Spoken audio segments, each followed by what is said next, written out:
But I also asked about how they was brought up and all that, so I can get an understanding of how the way me and my brothers was brought up. The train of thought. Yeah, you know what I'm saying? Like, what was, in other words, like, but see, man, and that has a lot to do with it too, man. Of course. Because most of our parents, like my parents, my mom, she went as far as 8th grade. See, my mom and dad went to the 5th and 6th grade. Yeah, you know, most of our parents back then, man, it was all about family and work. Once you got old enough, you started a family and you work. It wasn't about education and other avenues to make money. It was just you find a job and you get that job, you stay there, and you stay there for 50 years and you raise a family. And that type of mentality keeps you down in today's society. Yeah. Because, like that's the reason. That's one of the reasons why I'm telling you it's good to look into your family history, because once you start figuring that out and you start to see, now you start to put that into your life and put that into perspective in terms of how you grew up and why you grew up and why you guys struggled.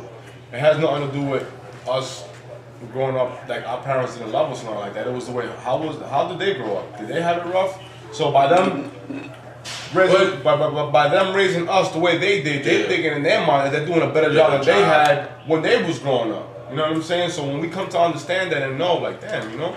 So when we come to understand that and actually know the true meaning of, the true value of why we went through, you start understanding life a lot better. It's the same. What I tell people when they be like, man, high blood pressure and diabetes run in my family. That's a hereditary run in the family. I'll be like, that's bullshit. I'm like, it's a hereditary trait.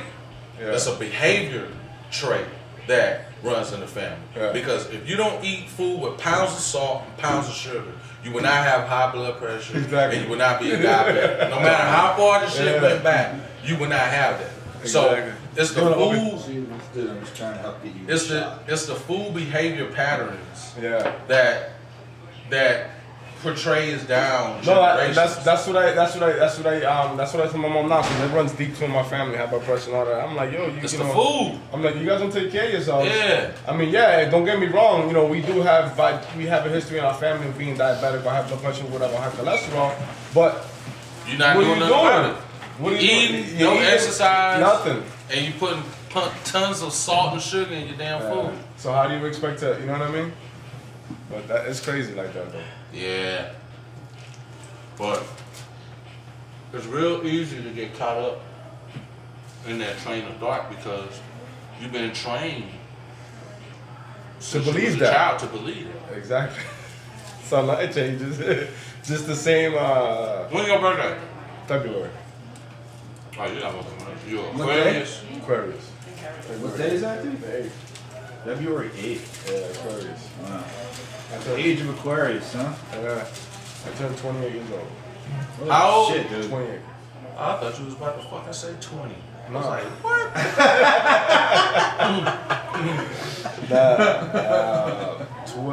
28. Oh yeah. It comes. You know what? That's the thing. I guess that's the only way to learn. But that's the only thing I hate about life is you gotta learn. Sometimes it takes a long fucking time for you to learn, and then sometimes you gotta go through so much bad shit in order for you to learn. No, that's how it was with me, man. Let me see. Like I told you, I've been home for 2 years now, in January. Prior to that, I spent like 10 years of my life away. I went home when I was 15, I came home when I was 25. I'm gonna tell you like this, man. But it took me that many years to actually get it. I mean, could I have learned sooner? Yeah. Could I have learned? Could I have listened when they wanted me? Yeah. Of course. But like you're right, sometimes it takes people a certain amount of time to bang their head against the wall a couple times to actually wake up. Now I'm hoping that now that it doesn't take that many years for somebody else or anybody that's trying to change their life, because for certain people that could be too late. Yeah. You know what I'm saying? They can either get shot, die, or they can go to prison for a long time, They get a out, natural, they old, or don't do get whatever. out. Exactly. You know what I'm saying? Because I've been around it. I've seen it. Like, I've been around kids, dog. They ain't never going home. 17, 18 years old. And they're like, wow. You know what I'm saying? They're like, you know what I'm saying? Let me ask you, since I've been locked up, but I ain't never been to prison. What was their mentality? I always wondered, like I was watching that Spader case, that dude, the people that killed their family in New Hampshire. He was like 17, 8. He just turned 18 years old on his trial date, and the mother and the daughter or something like that. And I was just like, and they gave him life, and when they gave him life was on his 18th birthday. Yeah. Wow. And I was just like, that's crazy, man. No, he was like, it's like nothing. yeah, he was laughing. Yeah. That's why they really. And I was just like, okay. I was just like, all right, my man. Like, Have a good one, man. I was just trying to imagine, dude, fucking 18, and you fucking telling me life? Like, how would I like react to that? Like before I came out, there was a group that we was in. It was called Project Youth, right? This group that we used to be, like they used to bring outside kids, like inner city kids, like troubled kids into the joint so that we can go out. It was like I wouldn't say it was a scared straight type program, but it was something like a reality. format. It was a format to that, Yeah. and it was this guy, and I praise this guy. And I don't know how he does it. He's actually this guy. His name is Boogie. He's originally from Boston. I think he's from Dorchester or Roxbury. I forgot exact.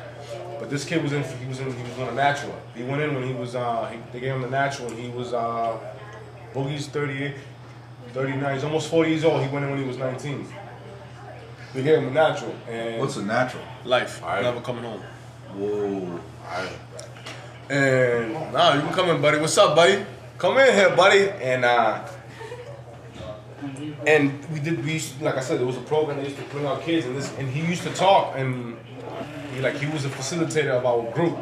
You know what I'm saying? And then when after we finished speaking our stories, they say, the questionnaire, open up for questionnaires. And one of the kids asked him, he's like, Boogie, he was like, honestly, how do you go with every day knowing that you ain't never going home? Like, how do you cope with that? How do you live with that?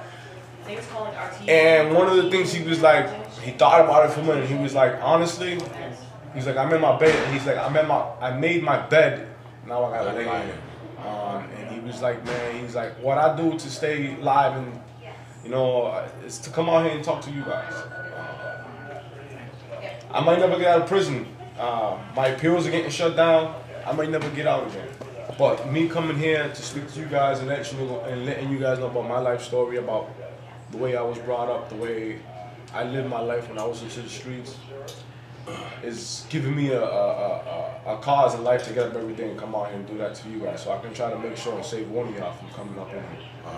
And I could never and still to this point. Hey, to get tickets to my next fight, January 28th, head to my website, DawnlandNH.com. Brown as in the color, Bomber as in Joe Louis, the infamous Joe Louis. Brown Bomber MMA.